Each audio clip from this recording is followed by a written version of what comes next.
যতই স্বরাষ্ট্র উপদেষ্টা তিনি আওয়ামী লীগের বা আওয়ামী লীগ দল হিসাবে আওয়ামী লীগের প্রশংসা করেন, যতই স্বরাষ্ট্র উপদেষ্টা বলেন যে শেখ হাসিনা তো কেন দেশে আসেন না, আসতেই পারেন, বা আওয়ামী লীগ সংগঠিত হোক, নতুন নেতৃত্ব আসুক, কিন্তু রক্ষা যে নাই এটার অনেক উদাহরণ আছে। এবং রক্ষা নাই কাদের? যারা ওই শাসনামলে ওই রকম কাজগুলো করেছে যেগুলো করলে রক্ষা পাওয়া যায় না।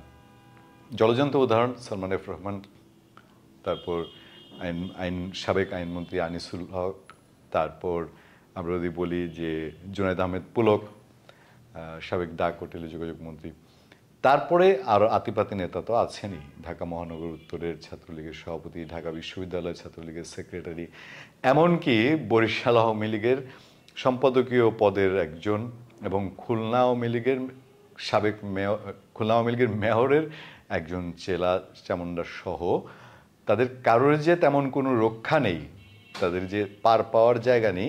এটার আরও একটা উদাহরণ দেখা গেল যে শেখ হাসিনা দিল্লি থেকে যতই না তিনি চেষ্টা করেন, যাদের মাধ্যমে চেষ্টা করবেন তাদের উপরে যে এই সরকার খুব একটা সুনজর দিবে না, বা তাদেরকে তারা এর আগে কি করেছেন, আওয়ামী লীগ শাসনামলে তাদের হুমকি ধমকি, তাদের লটবহর নিয়ে তারা কি কি করেছেন তার একটি উৎকৃষ্ট প্রমাণ আমাদের সামনের মধ্যে চলে এসছে। ইতিমধ্যে জানেন যে ফোন আলাপটি ভাইরাল হয়েছিল, শেখ হাসিনার সাথে তার নেতাদের কথা হচ্ছে, এই খবরটি আগে ছিল না, কিন্তু একজন নেতা তিনি শেখ হাসিনার সঙ্গে ফোনে কথা বলতে গিয়ে সেটি আবার তার যারা অনুসারী আছেন তারা লাইভ করছিলেন, সেই লাইভটি একটু ভাইরাল হলো।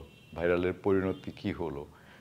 শেখ হাসিনাকে হাল ধরতে বলেছিলেন সেই নেতা, সাহস দিয়েছিলেন, এবার তারই কি বেহাল অবস্থা। চলুন আমরা একটু রিপোর্টটির দিকে নজর দিই। হাসিনার সঙ্গে ফোনে কথা বলা সেই আওয়ামী লীগ নেতা গ্রেফতার। সাবেক প্রধানমন্ত্রী শেখ হাসিনার সঙ্গে ফোনে কথা বলা বরগুনার সেই আওয়ামী লীগ নেতাকে গ্রেফতার করা হয়েছে।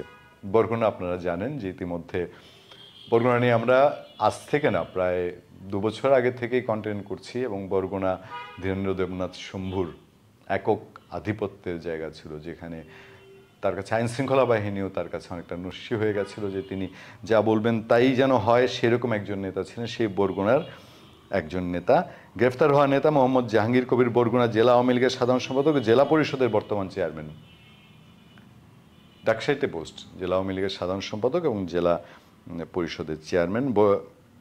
বুধবার বরগুনা সদর থানার ওসি AKM মিজানুর রহমান গ্রেফতারের সত্যতা নিশ্চিত করেছেন। 14 আগস্ট 2024 তিনি জানান, বুধবার ভোরে ঢাকা থেকে একটি পুলিশের দল এসে তাকে গ্রেফতার করে, তবে কী কারণে গ্রেফতার করা হয়েছে জানাতে পারেননি পুলিশের কর্মকর্তা। সোমবার ভারতে অবস্থান করা আওয়ামী লীগ সভানেত্রী শেখ হাসিনার সঙ্গে ফোনে কথা বলেন তিনি। সামাজিক যোগাযোগ মাধ্যমে ছড়িয়ে পড়া ওই ভিডিওতে শোনা যায় শেখ হাসিনা জাহাঙ্গীর কবিরকে বলছেন, আপনারা শৃঙ্খলা মেনে দলীয় কার্যক্রম চালাবেন, 15 আগস্ট জাতীয় শোক দিবসকে যথাযথভাবে পালন করবেন। এ সময় মোহাম্মদ জাহাঙ্গীর কবির শেখ হাসিনাকে বলেন, আপা আপনি ঘাবড়াবেন না। নেতা নেত্রীকে আশ্বাস দিচ্ছেন, যেটা আসলে একটু উল্টো হওয়ার কথা ছিল, যে নেত্রী তার কর্মীদেরকে আশ্বাস দিবেন, অর্থাৎ মনোবল হারাবেন না, আপনি ঘাবড়ালে আমরা দুর্বল হয়ে যাই, আমরা শক্ত আছি। তখন শক্ত থাকে এই সময় তো ভালো না আওয়ামী লীগের জন্য।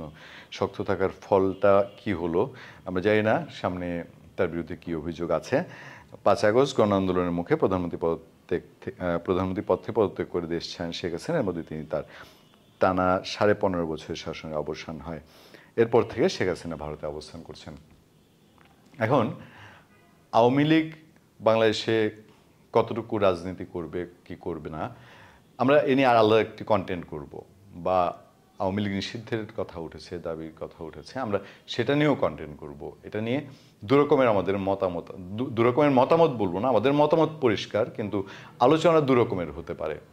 এই নিষিদ্ধের রাজনীতির ফল আসলে কতটুকু সেটা নিয়ে আমরা আগাবো সামনে। তবে এই পর্যায়ে এসে এই যে বরগুনা আওয়ামী লীগের সাধারণ সম্পাদক জাহাঙ্গীর সাহেবের যে পরিণতি হলো, এটা নিশ্চয়ই একটি সিগন্যাল যে শেখ হাসিনা দিল্লি বসে কথা বলাটাও যে খুব কমফোর্টেবল না তার নেতাকর্মীদেরকে, সেটা কি বোঝানোর চেষ্টা কিনা। ধন্যবাদ সবাইকে, ভালো থাকবেন, সুস্থ থাকবেন, আবার দেখা হবে, আবার কথা হবে সত্য, করুণা এবং সহনশীলতার সাথে। আপনাদের সাথে সবসময় আছি আমি আতিক রহমান পূর্ণিয়া।